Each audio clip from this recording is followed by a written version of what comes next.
Mill-testijiet li għamilna l-bira rriżultaw 19 il-kaz ġdid. Il-bira għamilna total ta' 488 swabs li minnhom kien hemm 80 li kienu tal-ġurnata ta' qabel li kienu qegħdin jħadmu matul il-lejl. Bekk bħala total issa għandna 129 cases li huma pozittivi. L-erba' ġie rreġistrat l-ogħla numru ta' persuni bil-coronavirus minn mindu feġġa din il-pandemija f'pajjiżna. F'konferenza tal-aħbarijiet, is-Supretendent tas-Saħħa Pubblika, Charmaine Gauci, saħqet li t-trend se tibqa' dejjem tieela u minn dawn il-19 il-każ ġdid, 8 huma relatati ma' safar. 4 każijiet ġejjin mill-Ingilterra, waħda minn Spanja, 2 każi relatati ma' xulxin li ġew mill-Awstrija u każ ta' mara Maltija li marret il-Polonja. Mit-19 il-każ ġdid kien hemm 4 każi lokali ġodda li kienu relatati ma' każi li kienu diġà pożittivi. Każ ta' żagħżugħ ta' 21 sena minn klaster ta' 2 persuni oħra ġejjin minn residenza tal-Aġenzija Support li bħalissa jinsabu taħt kwarantina, każ ieħor ta' Malti ta' 58 sena li jiġi minn ħaddiem tal-kura tas-saħħa li ttestjat pożittiv diġà, raġel ta' 36 sena li ttieħed minn xi ħadd ieħor pożittiv kuntatt minn ġim u Maltija ta' 52 sena li tiġi minn raġel li kien ukoll pożittiv. 7 każi huma ta' trasmissjoni lokali li ma kellhom ebda kuntatt u allura l-awtoritajiet ma jkunux jistgħu jistabbilixxu kif l-individwi ħadu din il-marda.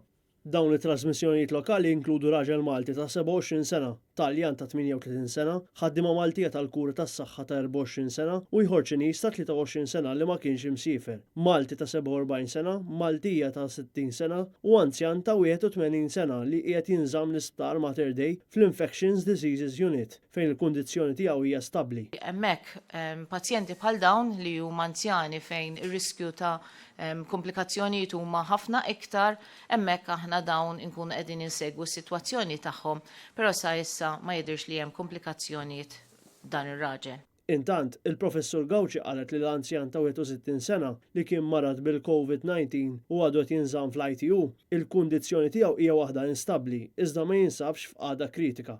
Dwar għalfejn sa issa kellna 2 persuni biss li rkupraw mill-COVID-19 f'pajjiżna hija attribwixxi dan għal dewmien biex bniedem pożittiv bil-virus jittestja darbtejn negattiv u allura ikun għad baqa' sintomi tal-virus li jkunu qed jimmultiplikaw fih. Aħna nafu li inti fit-tfal żgħar idumu ħafna iġorru dan il-virus.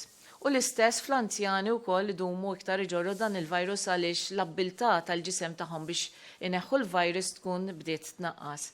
Tiddependi ħafna wkoll kemm il-persuna huwa healthy minnu nnifsu.